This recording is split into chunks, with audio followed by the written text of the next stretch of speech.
Good morning, good afternoon, good evening, wherever you are, whatever you're doing, and welcome to another episode of Fan Focus for Anfield Index.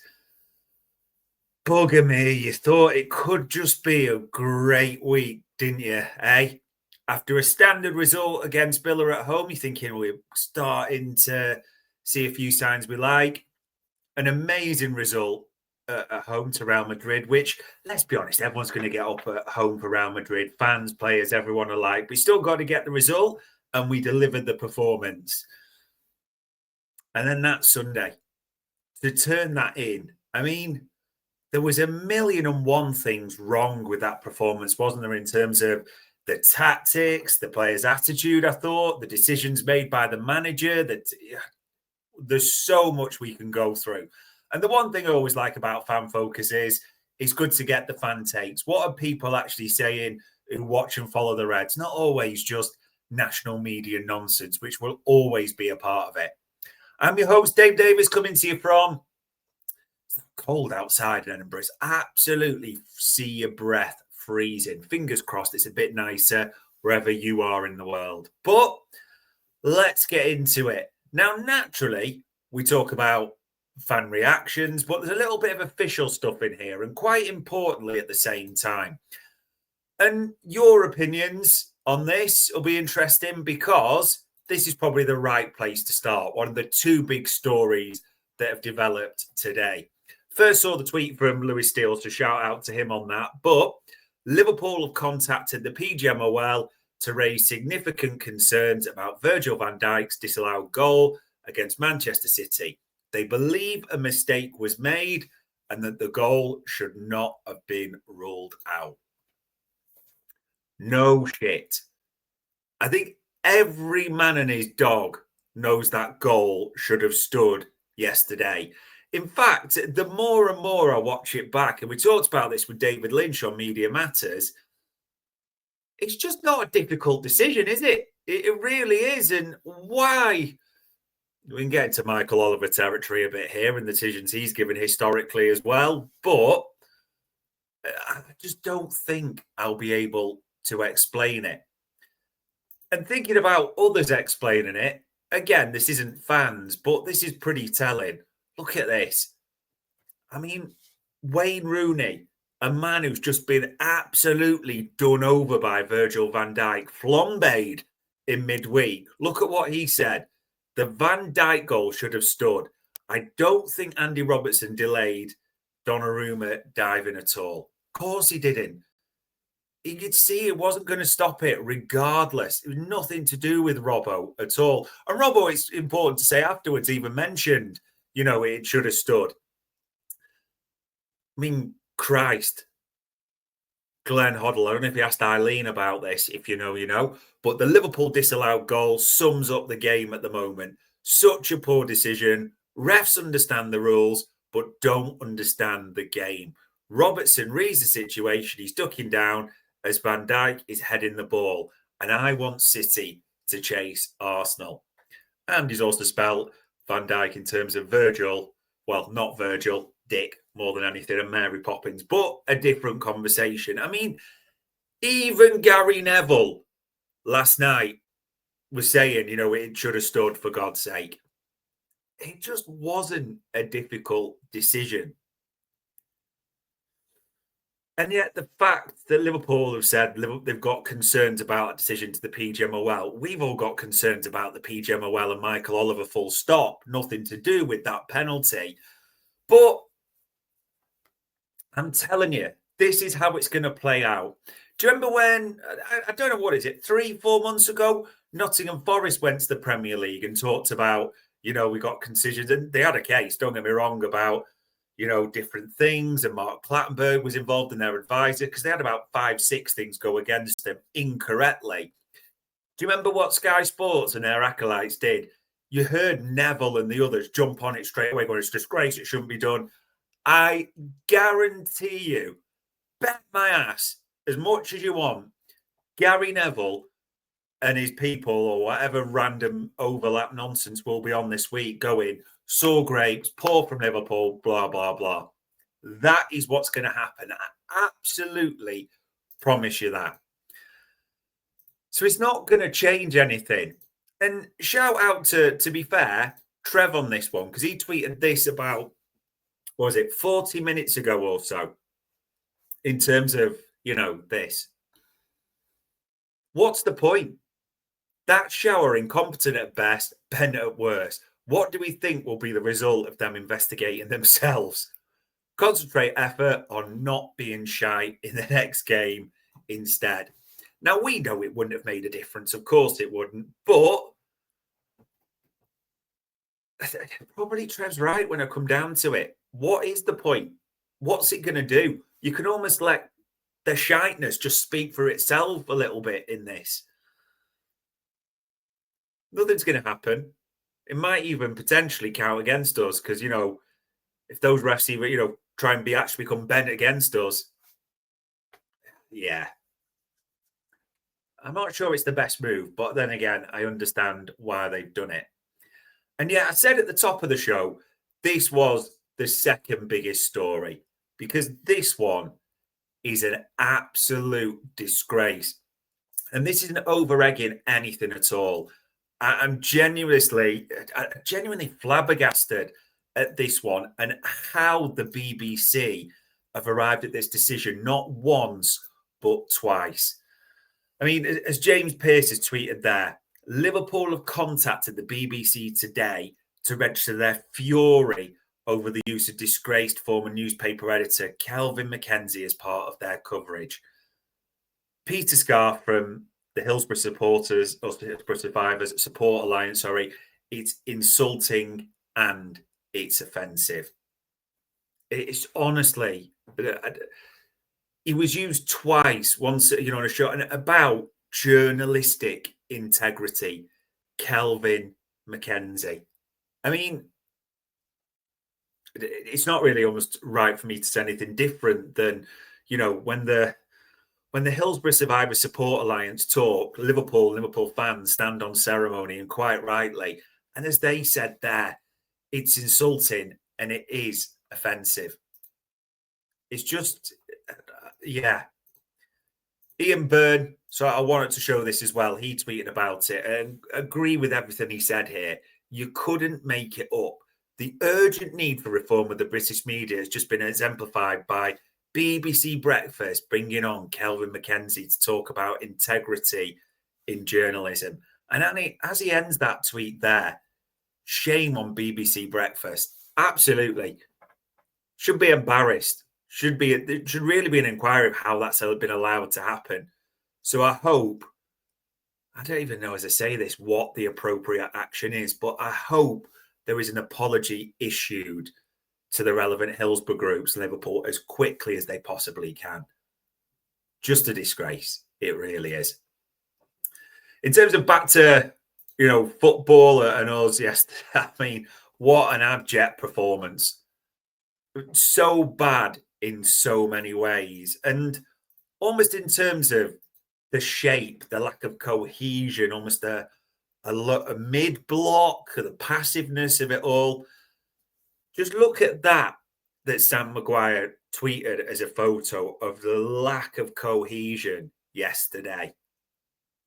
It's just ugly, isn't it? Look at that. Got McAllister there. And just look at the space between the attack to what should be a midfield. And in fact, there was just absolutely no cohesion. We didn't press. Do you remember Arne Slot talked about it before? A low, we're either going to be a low block or a high press. We're definitely not going to go in between against Real Madrid. And we did the exact in between in this one, didn't we? It was passive. There was nothing to it. So much not to like. And in terms of the best fan tweets that I've seen around this, a lot of them, and quite rightly, question the mentality of this squad, this team, and how everything's going at the moment, and just a fragility to how we're performing. So there's a few that's well worth running for you here. Shout out to Bram Barry there. He's right on this. We've won every game we've scored first in, but lost all the ones where we conceded first, except against the Bundesliga. Basically, that doesn't count. mentality or confidence or whatever it is, there is a serious issue there. The ultimate momentum team. I think that's absolutely bob on the money. If we don't score that first goal or something goes against us, we fold like a deck of cards, don't we? There is a mentality issue there. I don't really see how you can debate it at all. And feel free in the chat panel if you want to, throw it from a different angle. But I think Barry's absolutely spot on with that tweet. And I thought this was a good tweet from one of the patch journos, Beth Lindup as well, from ESPN. Look at that. Obviously, there are tactical issues, but this is the first time in 13 years Liverpool have lost 4 away games in a row. Does feel like a bit of a mentality issue.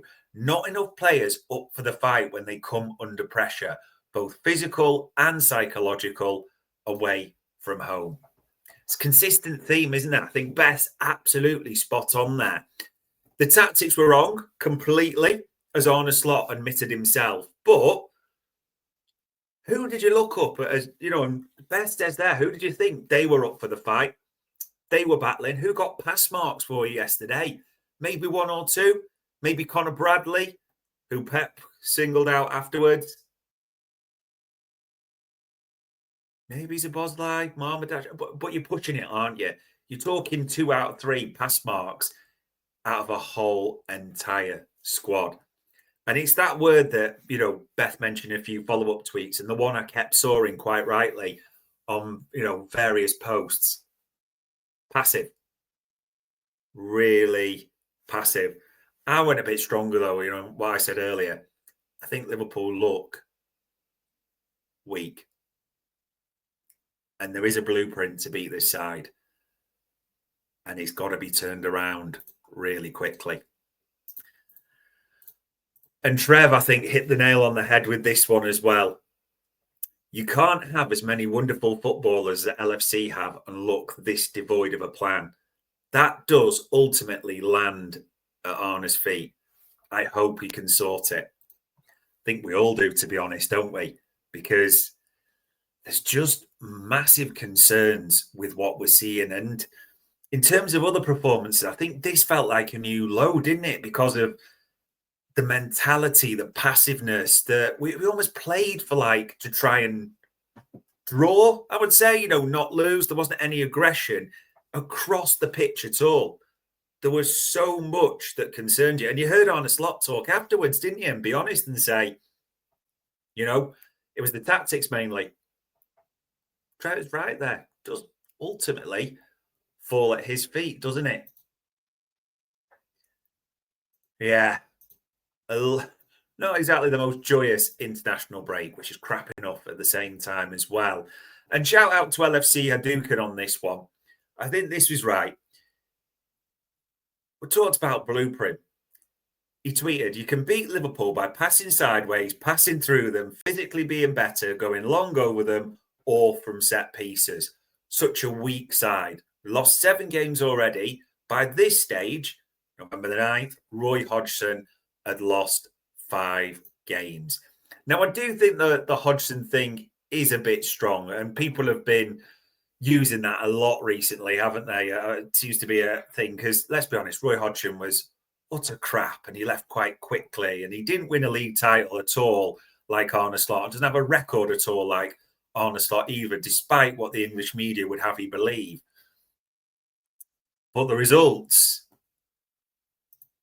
yeah. I think also what was spot on, there are ways to beat this Liverpool team, is right. Go long, second balls, as we know. That's something we struggle with. And now you can overload the midfield a bit, can't you? As Man City proven, and they just can't react to it. The ways you can beat this Liverpool team are mounting up big time. Question marks galore.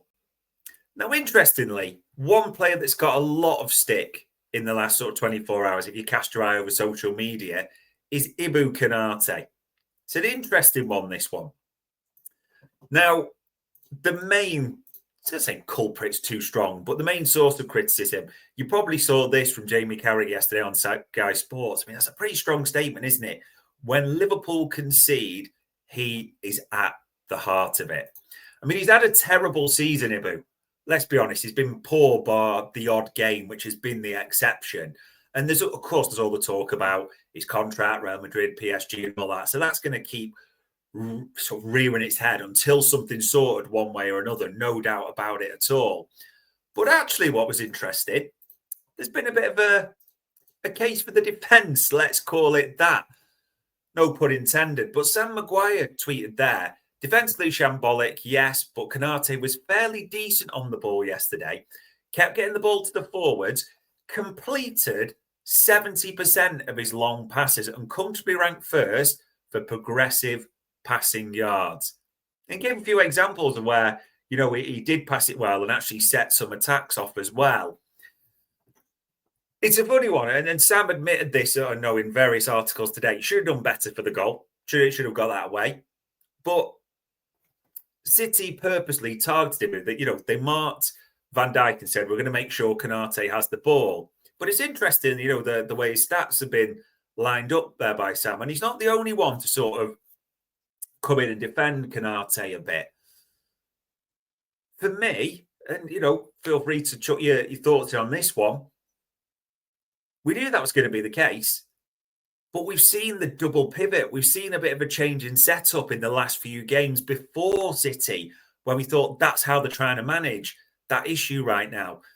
And yet we just went back to default a little bit in this game. And also, I mean, I thought Konate wasn't good, like so many. Surprised me that he's the focus, because there's others that I thought probably put in worse performances. Or especially, I looked at Gravenberch with the ball yesterday. Terrible. Not the only one, important to say, but just interesting that got defended. And speaking of defending it, in terms of a very civilised manner, two former Reds were on it as well. Look at that. Jimmy Traore tweeted, my dear friend, Cara23, normally I agree with your opinion most of the time about football in general, but this time I disagree about you pointing out Ibrahima Konate's performance. Last year, he was one of the best centre-backs in the Premier League. This season, all the Liverpool team underperformed. And a nice civilised response there going, that's absolutely fine, my dear friend. Didn't say you're wrong, but, you know, it's a civilised manner all the way there. There's so many of them have just got to sort themselves out, and quickly. Is it an international break the right time? No one's really commenting on that in the chat panel so far. Again, so many questions, isn't there?